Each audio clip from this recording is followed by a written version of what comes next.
Самұрық-қазына қоры 2013 жылда табысты аяқтады. Әлем нарығында уран және металдардың бағасы төмендеп, бірқатар өндірістік көрсеткіштер атқарылмағанымен, жылдық таза кіріс 607 миллиард теңгеге жуық. Бұл жоспардағыдан 5%-ға асады.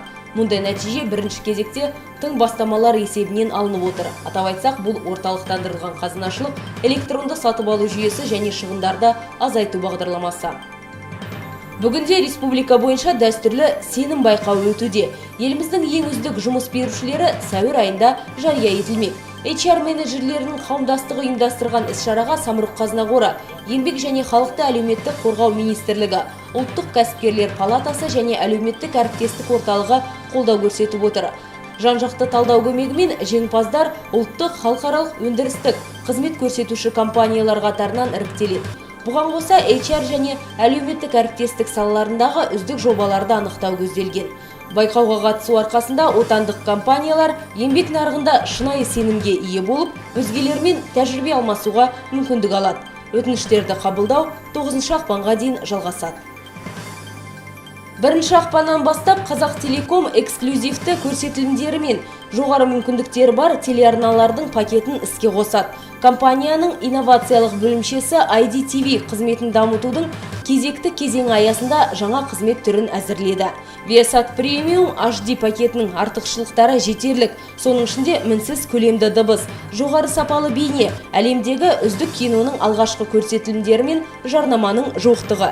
Осылайша IDTV көрермендер үшін Голливуд және Ресей кино өндірісінің өнімдері, мультфильмдер, соңғы блокбастерлер, ірі кинофраншизалар, үздік комедиялар және спорт туралы бағдарламалар қолжетімді болады.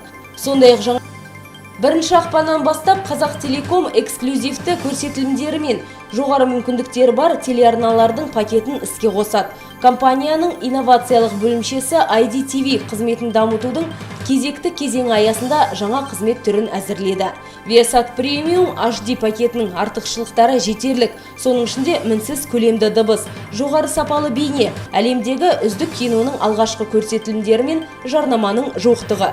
Осылайша IDTV көрермендер үшін Голливуд және Ресей кино өндірісінің өнімдері, мультфильмдер, соңғы блокбастерлер, ірі кинофраншизалар, үздік комедиялар және спорт туралы бағдарламалар қолжетімді болады. Сондай-ақ жаңа пакетке HD сапасында табиғат және жануарлар әлемі туралы танымды деректі фильмдер, тарих, қалалар және оқиғалар туралы хабарлар енгізілген. Бір айтары IDNet пайдаланушылары жаңа қызмет түрін өздері қоса алады, ал пакет құны киноға 2 рет барудың бағасына тең. Самұрық-қазына және оның еншілес компанияларына бір деңгейдегі үлкен жаңағы орта қазынашылық құжаты қабылданды. Банктердің жаңа тарифтері әртүрлі өзгеше. Бір банк мысалы бүгінгі жүріп жатқан платеждар мысалы бір транзакцияға 50 теңге алса, екінші банк 1000 теңге алады. Бір-бірінің арасындағы разница 20 есеге шейін көп. Сол сияқты жаңа бір банк несие береді, біреуінде депозит салып жатыр. Депозиттің пайыздары төмен, несие қымбат. Сонда біздің бір еншілес компания депозит салады, екіншісі сол ақшадан жаңа кредит алып отыр. Соның бәрі түгел есептеп келген кезінде көптеген біздің еншілес компаниялар жаңағыдай қызмет көрсететін финансисттерден біраз көп комиссиялық затраттарға кенеліп отыр. Бұлай санап қараған кезінде, мысалы, біздің бір еншілес компанияны келген сырттан келген валютаны сатады, жаңағы комиссиясын төлейді, жаңа банкке курсынан жоғары жаңағы процентін төлеп отыр. Екінші біздің еншілес компания сол валютаны сатып алып жатыр. Соның бәрін бір площадкада біз өзіміз жаңа банктың площадкасында жасауымызға болады. Енді мынау екінші деңгейдегі банктермен кездесіп, вендорлармен сөйлесіп, проект кіргізейін деп отырмыз. Бүкіл жаңа процестің бәрін автоматизация жасап, бәрін бақылауға алатын жағдайымыз болады. Осы бақылаудың арасында жаңағы проектке кіретін 311 компания. Жаңағы 311 компания, бұл 311 компания болып отырғаны бүкіл біздің осы Самұрық-қазына қоры бойынша 600 компания, соның 311-і 50 1% сол компанияның барып осы проектке, программаға кіреді деп отырмыз. Сондықтан жылда жыл жаңағындай эффект алып отыратын болса, бүкіл жаңағы компаниялардың өзіне әлде де ары қарай жаңағы үнемделген қаражатты тағы да жаңа инвестициялық жобаларға жіберуге мүмкіншілік жасайды. Самұрық-қазына бойынша бүгінгі күні 133 жоба бар. Бұл жобаның барлық сомасы 137 ақш миллиард доллары құрайды. Осы соңғы 12-13 жылдары сол жобаның 17-сі іске қосылды. 10 миллиард ақш доллары сомасын құрайтын. Соның іске қосылу кезінде 10 мыңнан астам жұмыс орны құрылды.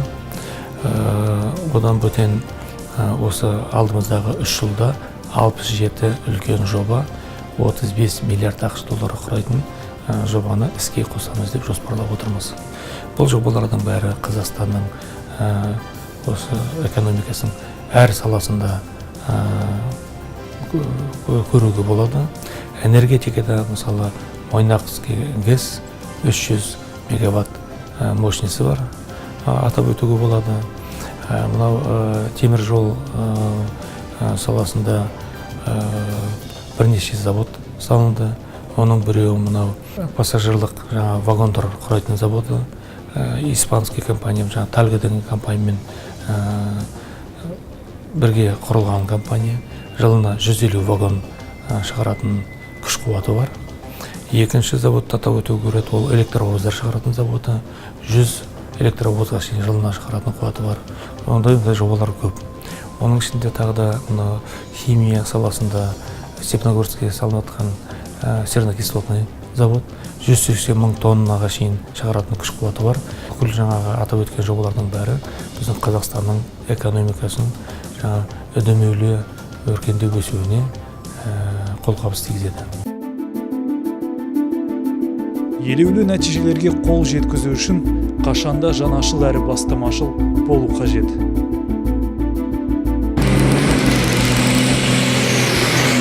Биылғы Дакар қазақстандықтар үшін оңайға түспеді. Астана командасы жарысты 42-ші номермен бастады. Сондықтан алғашқы сәттерден-ақ қызу бәсекелесуге тура келді. Ең өкініштісі, ралли марафонның екінші сатысында отандық экипаждың бірі апатқа ұшырады. Абыройға орай спортшылар зардап шекпеді. Машина воспламенилась быстро. Көлік қас қағым сәтте және бастаған. Небәрі 3-5 минуттың ішінде толығымен жанып кеткен. Біз тек құжаттарымызды шығарып, ұйымдастырушыларға белгі беруге ғана үлгердік. Орасан кедергілерге қарамастан Астана Моторспортс командасы Дакарды барынша бағындыруға тырысты. Алға қойылған міндет Аргентина, Боливия мен Чили елдерін кесіп өтетін 9000 шақырымдық жолдан сүрінбей өту. Алайда сайыстың 7-ші сатысы аса күрделі болды.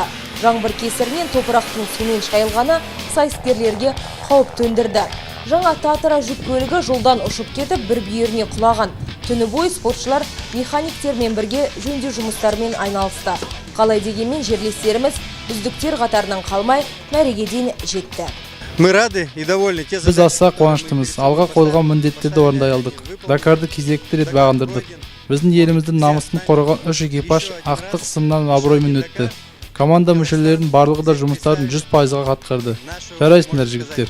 2014 жылғы Дакар нәтижесінде қазақстандықтар үздік 20-ның құрамында. Артур Ардавичус басқарған экипаж 14-ші орында. Прота овердрайв көлігімен өнер көрсеткен Айдын Рахымбаев пен Владимир Демьяненко 17-ші орын алса, Денис Березовский мен Игнат Фальков Nissan көлігімен жарысты 37-ші болып аяқтады. Бір айтары, команда тұңғыш рет Астана президенттік кәсіпқой спорт клубының өкілдері ретінде сайысты. Ал мұндай мықты қолдаумен дүбірлі жеңістердің әлі алда екені сөзсіз.